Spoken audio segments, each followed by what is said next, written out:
Brian, I think this is a good time of year to be talking about watering, giving some hints and tips, because people are thinking about going on the holidays as well.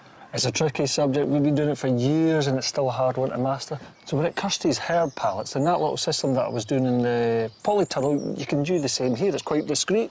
Just feed it through there and the little drips of water are going to keep them watered. It's a great idea, but I mean, if you don't have the solar system set up, then something like this, as long as you've got an outside tap and you can get these various timers to come on, and the seat hose as well. Yeah, again, that's just going to connect up to your timer. You can get it on for once, twice a day, and that'll just gently seep into the area that you're wanting to keep watered.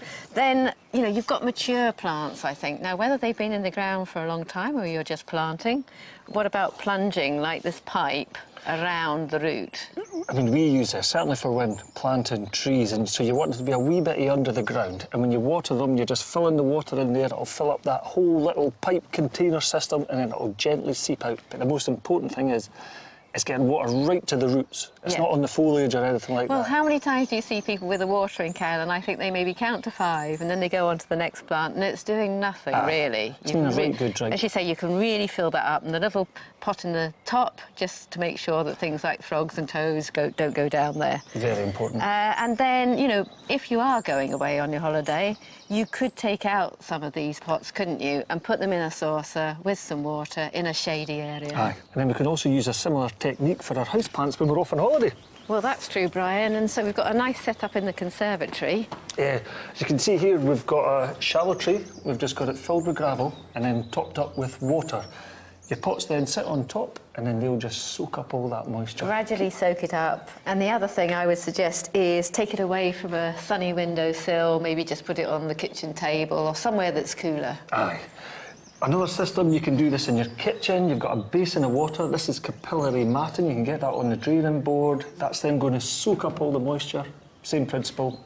A wee suggestion, though, I would say actually soak the capillary matting when you're setting it up. First. So you've got the system going, definitely. Or the wicks. I actually think this is a bit more accurate because you're just poking some of that capillary matting down the side of it and then it's soaking it up right at the roots, again, right where the water's needed. And, OK, you can use your bowl again or just a jug of water. Aye. Absolutely fine. What about succulents? I like succulents. I mean, we live in actually quite a dark house and if I'm being honest, Mrs Cunningham does have a bit of problem watering her plants on a regular basis. Don't you water them?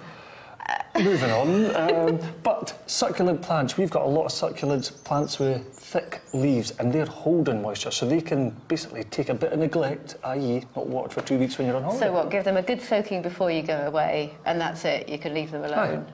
Now this is quite novel and quite a cheap way. This little spike has got a hole in the end there.